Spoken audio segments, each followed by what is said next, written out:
Hello everyone, welcome to my new vlog. তো বুধবার দিন বিকালবেলা ভাবলাম যে একটু ঘুরে আসি। তার কারণ হচ্ছে বুধবার দিন তো সারাটা দিন বৃষ্টি হয়েছে, তোমরা সবাই জানো। তো সারাদিন রুমে বসে বসে আমার ভীষণ বোরিং লাগছিল, তাই বেরিয়ে পড়লাম আমি আর আমার বেস্ট ফ্রেন্ড মিলে। আর এইখানে দেখো চলে এসেছে, আর ক্যামেরা অন দেখে ভীষণ লজ্জা পেয়ে গেছে। তো যাই হোক, আমরা প্রথমে এসেছি একটু হকার্সের ভিতর, আর হকার্স থেকে আমি অনেক কিছু কেনাকাটা করেছি। তো তারপর হকার্স থেকে বেরিয়ে আমরা দুজন মিলে হাঁটতে হাঁটতে যাচ্ছিলাম একটা ক্যাফেতে।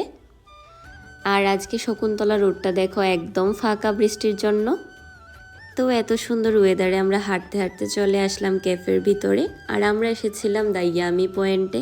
তো তোমরা কারা কারা এখানে এসেছো অবশ্যই কমেন্টে জানাবে। আর আমরা এখানে এসেই কিন্তু অর্ডার করে ফেললাম আমাদের দুজনের জন্য দুটো মশালা চা। আর আমার বেস্ট ফ্রেন্ডের এবং আমার দুজনেরই কিন্তু একটা পছন্দের ক্যাফে এটা। তো আমরা মোস্ট অফ দ্য টাইম এখানেই আসি।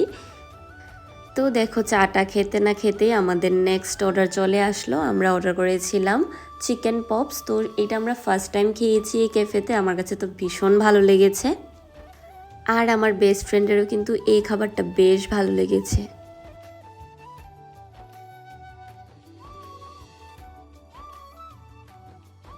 তারপর এগুলি খেয়ে আমরা ভাবলাম যে আরও কিছু খাওয়া যাক। তো আমরা অর্ডার করেছিলাম চিজ কর্ন স্যান্ডউইচ।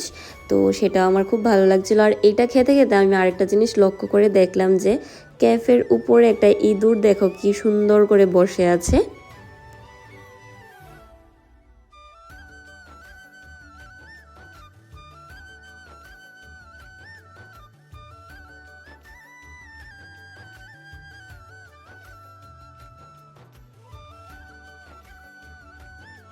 তারপর আমি একটু কম্পিউটার দোকানে গিয়েছিলাম একটা ফর্ম ফিল আপ করার জন্য। এরপর বাড়ি ফিরে ফ্রেশ হয়ে আমি আগে একটু রুমে ধূপকাঠি জ্বালিয়ে দিয়েছিলাম।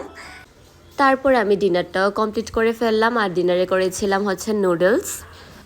তো ডিনারটা কমপ্লিট করে কিচেনটাকে ক্লিন করে চলে আসলাম রুম।